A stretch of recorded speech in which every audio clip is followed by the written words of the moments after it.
Take me to work. All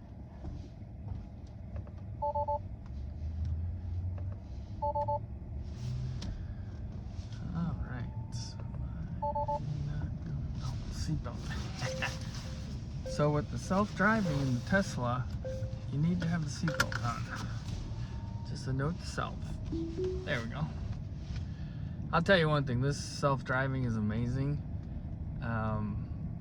It just, I've been so impressed with it. It just gets you where you want to go. And I was reading something that, like, when humans drive, there's an accident every 600,000 miles of driving.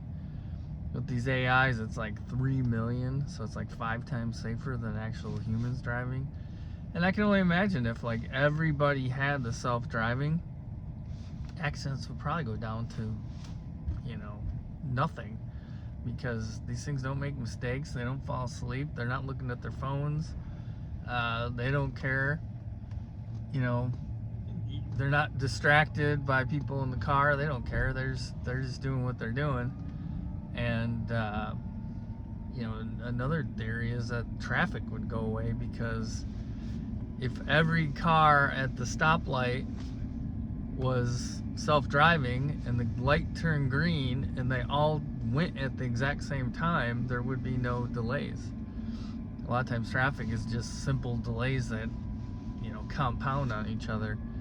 So yeah, the self-driving is just amazing. I can't wait for full autonomous. I don't have to pay attention, but I think that should be coming pretty soon, probably within the next year at least. So when you think about it, when I was a kid, think about the future. I mean, we don't have flying cars, but we have self-driving cars, which is pretty damn amazing. So what I wanted to kind of talk to y'all about on the way to work here, and sorry I haven't been around, I've been super busy, and you know, today's Friday. I think the last time I did a video was probably last week, but was AI. And I guess that goes along with the self-driving, because I'm pretty sure there's AI in the self-driving that analyzes, reads, and you know, all the data goes to one center, and it just helps these cars get better and better at driving. But the AI I'm talking about is like the stuff that we're able to use at home or at work. It's just incredible. I mean, I've seen, I'm old enough to remember the .com boom. I was old enough to see, you know, a bunch of things in technology change. Cell phones. I remember getting my first cell phone in like 1996. You know, whatever flip phone it was. It was a StarTAC. That's what it was. But just technology changing so fast. But this AI is just, I don't even know where it's gonna go. There's so much with it that what's gonna start happening is the AI is gonna become so smart that it's gonna start programming itself, and it's gonna start self-improving, and it'll basically create a, you know, an exponential growth, because it'll be just developing itself. You know, there's something I heard about the theory of the AI. It's like at the time, and this was a couple years ago, they're like, well, AI is about 75% as intelligent as a human. It'll eventually get to 100%, then it'll get to 125%, and then it'll get to twice as smart as a human. I think we're at the point where now these things are like PhDs, you know, Einstein, getting towards Einstein level IQs. But once they get twice as smart as humans, and then they'll be 4 times as smart as humans, and then 8 times, and then it'll just 16 times, it'll just keep growing, and eventually they'll get to be 1,000, 10,000, 100,000 times more intelligent than a human. And that's probably going to be in our lifetime. They're not even going to be able to relate to us anymore, and we won't be able to relate to it. unless maybe somehow we integrate this AI into ourselves and we become part of the machine. But it's just wild just thinking about it. But for now, I cave into our AI overlords, and you invite the vampire in, I guess. But just the things you can do with business-wise with this thing. I mean, for a year and a half, I was using ChatGPT, and it was pretty frustrating because, like, if I was having it like change code or work with things, it would go in the terminal, and it would always mess things up. And I'm not technical at all. I had never used a terminal before, I started this AI stuff. But it was horrible.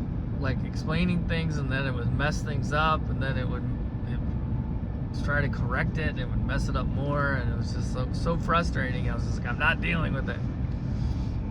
And then I would say about 2 months ago, I switched over to Claude.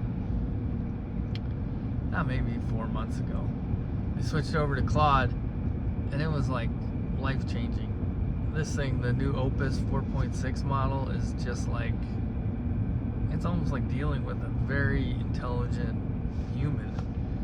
I mean, on top of things. Now, I'm just doing some crazy things with it that I would never have thought to do. For our contracting business, I needed pricing. You always have to update your pricing and stuff. We do so many things, it's tough to keep up. So I'm in the process of developing an app that our sales guys can use, where it has a back-end administrative panel where you can just basically upload our supplier pricing, vendor pricing for labor, and then what it's going to do is accumulate all this information, put our markups and everything on it, give the pricing to a sales rep. We'll have a sales rep portal.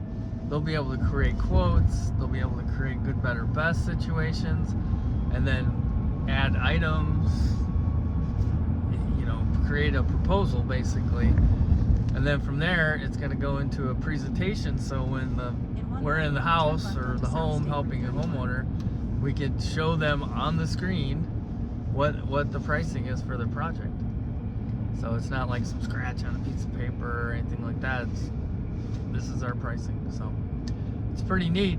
But this is like a very intricate app with changes. And I mean, it's crazy because I'll be going through it and I'll be like, oh man, we should change this.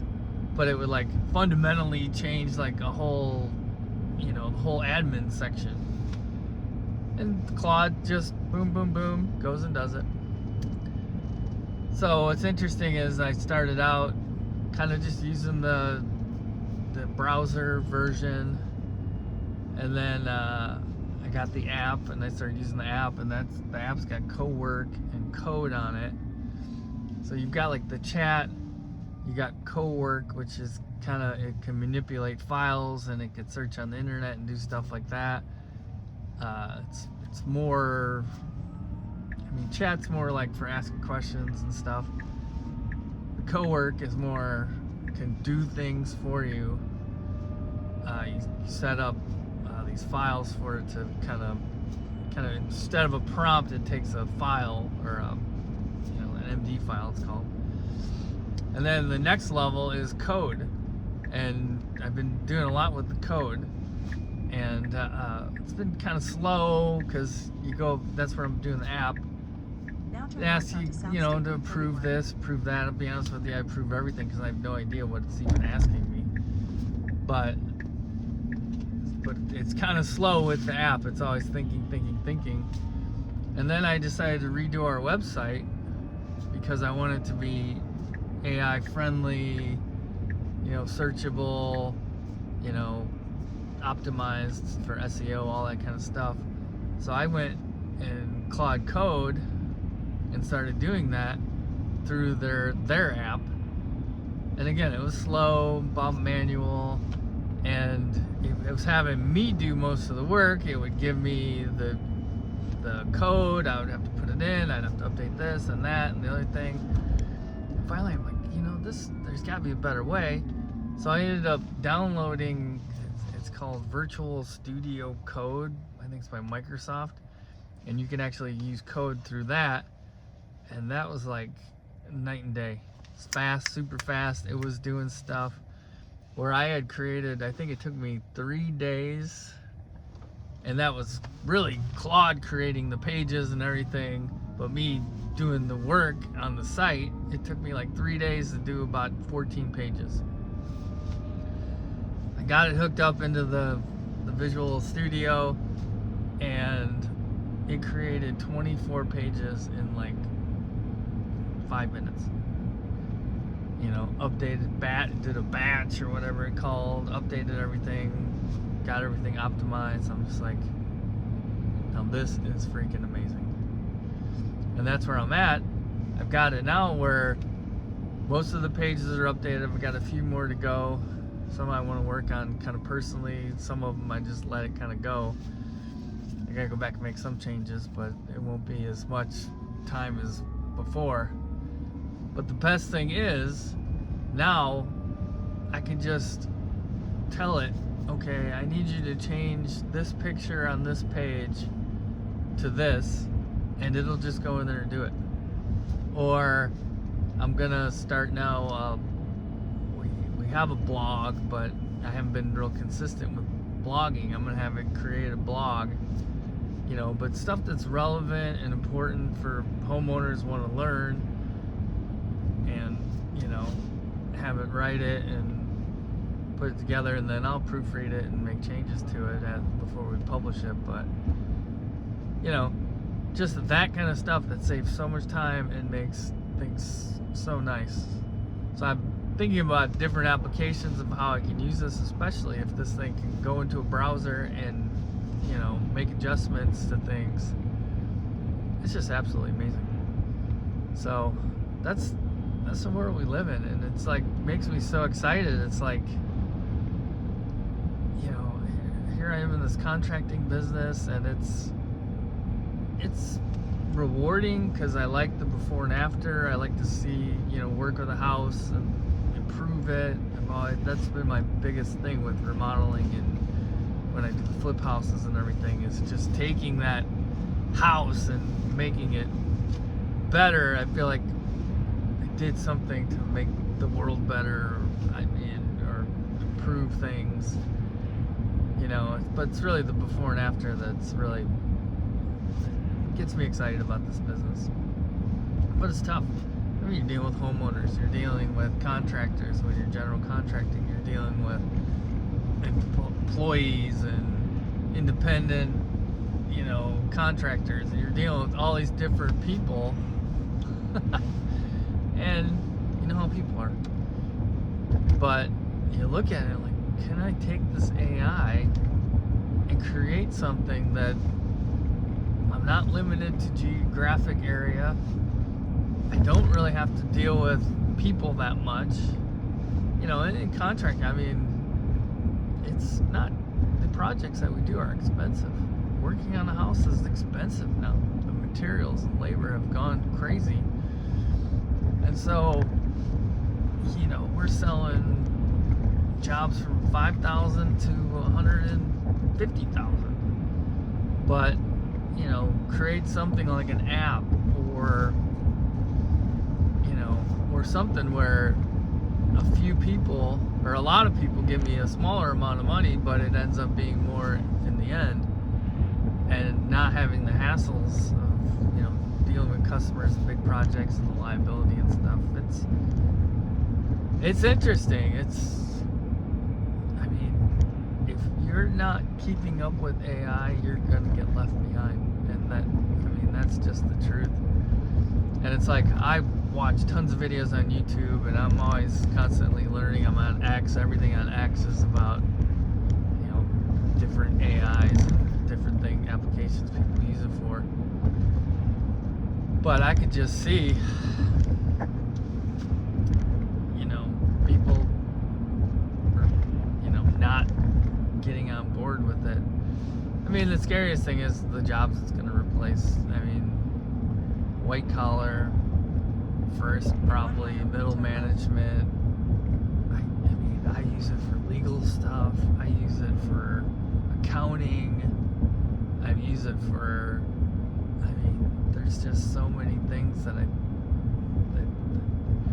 these, you know, a big accounting firm has all these accountants that have to crunch numbers, and now computers came in and, you know, made things faster for them, but now AI is going to come in there and just wipe out big sloths, because, you know, the IRS tax codes are ridiculously long, thousands and thousands of pages. I mean, accountants know a lot of it, but they don't know everything. But you know what? That AI will know everything, and it'll find loopholes and things that it needs to do. So it's a brave new world. You know, the one thing I fear is, like, there's gonna be rich people and there's gonna be poor people, and there's gonna be way more poor people than rich people.